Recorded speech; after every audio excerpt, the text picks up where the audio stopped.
साथियों नमस्कार। आज का मेरा ये पार्ट 38 है और इस पार्ट में मैं बताने वाला हूँ कि हमारे पिताजी जो कल्लू पहलवान की दवाई के द्वारा ठीक नहीं हुए और वो प्रतिदिन भटकते ही रहे और भटकते भटकते और किसी ने बता दिया कि आप जायफल और घिस के और घी में गाय के घी के में मिला के उसको लगाइए, उससे गठिया बात बिल्कुल सही हो जाएगी। तो साथियों वो गठिया बात सही नहीं हुई। उन्होंने वैसे किया जैसा लोगों ने बताया था कि जायफल को घिस के पत्थर में और उसमें घी मिला करके और दोनों मिक्स करके लगाएं और गठिया सही हो जाएगा बिल्कुल। तो उससे गठिया तो सही हुआ नहीं। चलो कुछ दिन किया, शायद साल भर किया होगा लमसम। साल 2 साल करते करते फिर और किसी ने बता दिया कि आप अपने घर में एक पूजा करवा लो, क्योंकि वो अंधविश्वासी थे, क्योंकि उनके माता पिता अंधविश्वासी थे। अंधविश्वासी का मतलब बिना किसी बात के तर्क करे और उसको स्वीकार कर लेना। किसी ने कहा मान लिया, तो किसी ने कहा कि आप पूजा करवा लो।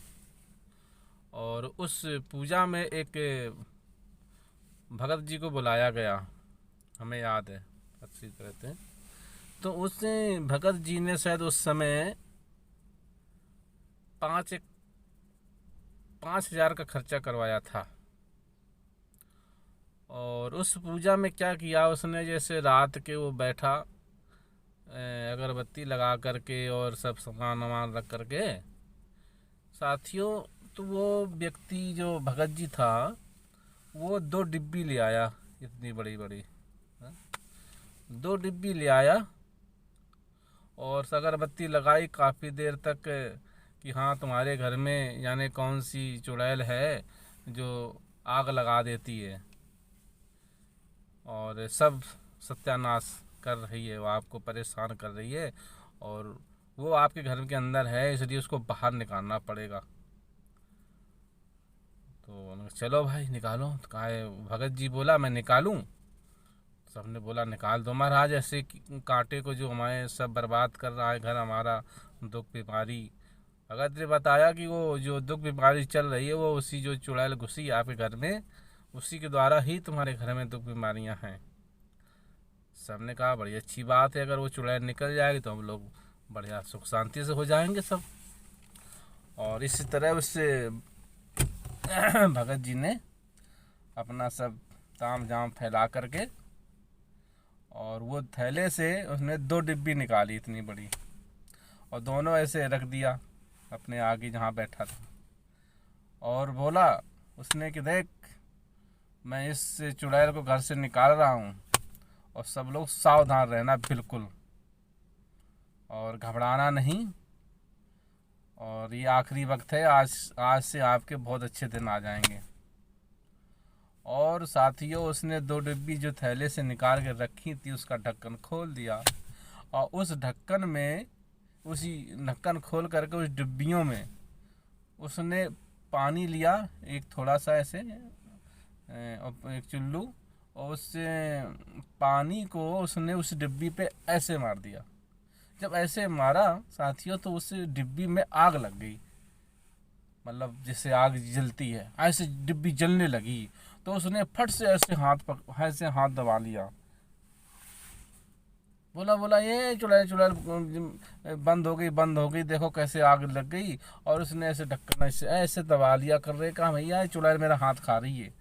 और वो भगत बोला जल्दी बंद करो, नींबू काटो, ये और इसको दारू ऐसे पिलाओ, ये करो। और वो जल्दी जल्दी करके बस उसने और ढक्कन बंद कर लिया।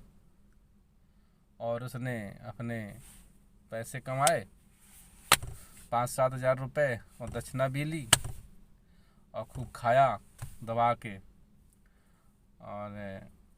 और बस बोला कि आज से तुम्हारा दुख दर्द सब दूर, क्योंकि मैंने इस चुड़ैल को इन डिब्बियों पे बंद कर लिया है और तुम्हारे सामने दिखाई दिया है, क्योंकि उसने पानी डाला तो आग जल गई। तो साथियों इस तरह का उन्होंने वहाँ पर वो दिखावा किया, और वो तो अपना काम करके चला गया। चलने जाने के बाद हम इंतज़ार करते रहे कि हमारे पिताजी ठीक हो जाएंगे, या वो खुद सोच रहे होंगे हम ठीक हो जाएंगे, और वो गठिया बात वो ठीक हुई कि नहीं हुई। बहुत दुर्लभ बात है, कितना पैसा लगा के और अंधविश्वास के कारण वो रुपया भी गए और उसने वो सब कर दिया, और फिर भी वो ठीक नहीं हुए। और जब हम उस डिब्बी का कारण अब जानने की जब हमने कोशिश की कि वो ऐसे क्यों ऐसे आग लग गई, तो अब जब हमने रिसर्च करके पता लगाया कि कोई ऐसे केमिकल आता है डिब्बियों में, अब वो जो ये ढोंगी लोग होते हैं इनको उपलब्ध होता है। कहते हैं ऐसे ऐसे केमिकल आते हैं कि आज अगर शरीर में लगा दिया तो 6 महीने बाद असर होगा। तो इसी तरह से बताया जाता है कि वो केमिकल था जो पानी की बूंद पड़ने से वो आग जलती है, और उसने कह दिया कि हमने चुड़ैल को बंद कर लिया। साथियों बिना पढ़े इस तरह से वो हमको बेवकूफ़ बना के गया, और 5-6 हज़ार रुपया भी ले गया, और मन में ये डाल दिया कि तुम्हारा ये ठीक हो जाएगा।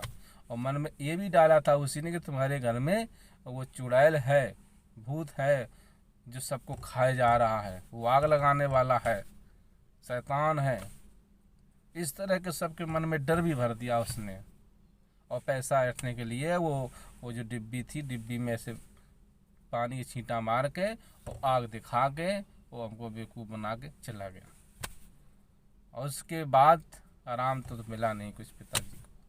साथियों वीडियो बनाने का एक ही मकसद है कि आप अंधविश्वास से दूरी रहें बिल्कुल, क्योंकि जैसे हमारे पिताजी उसके जाल में फंस गए, पैसा कमाया, समय कमाया, तो आप पैसे समय मत कमाएं। कोई कुछ कहता है उसका प्रैक्टिकल पहले उसकी जांच पड़ताल अच्छी तरह कर लें, और सबसे ज़्यादा अपनी शिक्षा पर जोर जरूर दें, क्योंकि ज्ञान कहाँ से अर्जित होता है? या तो इन कानों के द्वारा जो हम सुनते हैं, कोई कुछ कहता है अच्छी बुरी बात, और या किताबों के द्वारा। ज्ञान का स्रोत दो ही हैं, एक कान और एक शिक्षा, पढ़ाई, किताबें। तो बहुत अच्छे अच्छे लोगों की हमें पढ़नी चाहिए, उससे हमें ज्ञान बढ़ता है, और तभी हम अंधविश्वास ये छोड़ने में सफल हो पाएंगे। साथियों आप भी हमारे पिता जी की तरह ऐसा न करें, और अपना बीमार होने पर अपना अच्छा इलाज डॉक्टर से कराएं, ताकि आप स्वस्थ जीवन जी सकें। और अंधविश्वासी बिल्कुल ना बने, नहीं तो हमारे पिताजी की तरह आपको भी बेवकूफ़ कोई बना कर के चला जाएगा। और लोग बन भी रहे हैं, अभी अब मैं किसी का नाम तो नहीं ले सकता यहाँ पर, और ये अपने लोगों के लिए है जो मेरे को जानते हैं, या जिसको मेरी बात अच्छी लगती है लाइक ज़रूर कर दें। और मेरा यूट्यूब में अब वेरीफाई हो गया है मेरा चैनल के नाम से। साथियों आपने मेरी बात को ध्यानपूर्वक सुना, सभी का बहुत बहुत धन्यवाद, बहुत बहुत आभार।